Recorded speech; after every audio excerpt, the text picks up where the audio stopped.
Good day, sir. I am Lawrence Sautakan from BTLIE2E, and my topic is all about Nina Simon, civil rights, and Mississippi Goddam music as protest. So I have here an overview. Nina Simon's Mississippi Goddam as a powerful example of music as political protest composed in response to racial violence in 1960s. The song merges musical artistry with activism, serving as a bold commentary on injustice and a call for civil rights. Mississippi Goddam is maunay siya ang powerful example of music as political protest gikompose ni Nina Simon para mag-respond sa racial violence ni adtong 1960s. Nina Simon 1933-2003. Nina Simon was a classically trained pianist, singer, and activist whose music became central to the civil rights movement. Mississippi Goddam, released in 1964, was her response to the murder of Medgar Evers and the 16th Street Baptist Church bombing in Birmingham, Alabama. It marked a turning point in her career, transforming her art into a form of direct political resistance. Therefore, si Nina Simon usa ka siya ka skilled musician nga iyang gigamit ang iyang kanta to fight for civil rights after atong trahedya nga nahitabo, which is the murder of Medgar Evers and the church bombing.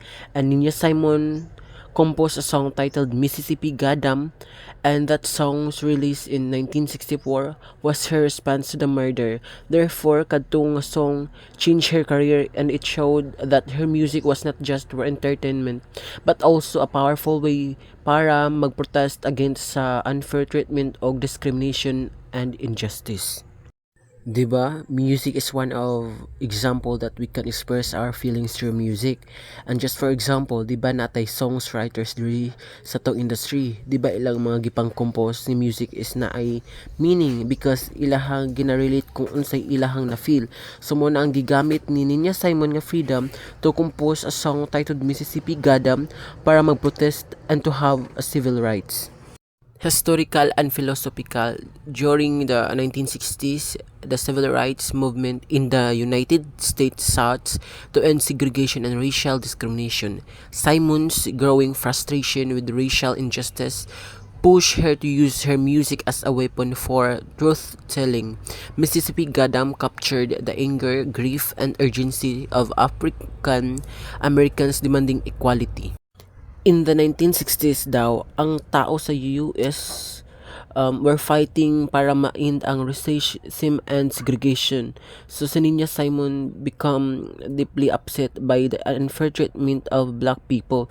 So gigamit niya ang music to speak out, which is katong Mississippi Goddam, para ma-express ang pain, kalagot og nagdemand sila for justice felt by Africans during that time, og nagdemand sila og equality.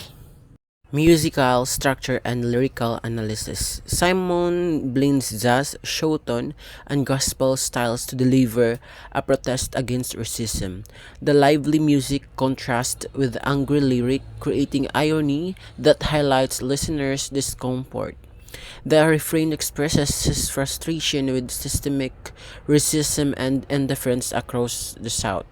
So, Nina Simon's iyang gimix ang lahi-lahi or different music styles such as jazz, show-tones, and gospel para mag-protest against racism, og ang song sounds happy and upbeat pero the words are angry and serious.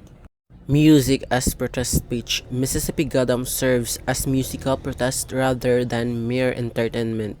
Simon's bold performance turns her concerts into acts of resistance, and the song's censorship in the South underscores its challenge to racism and social norms.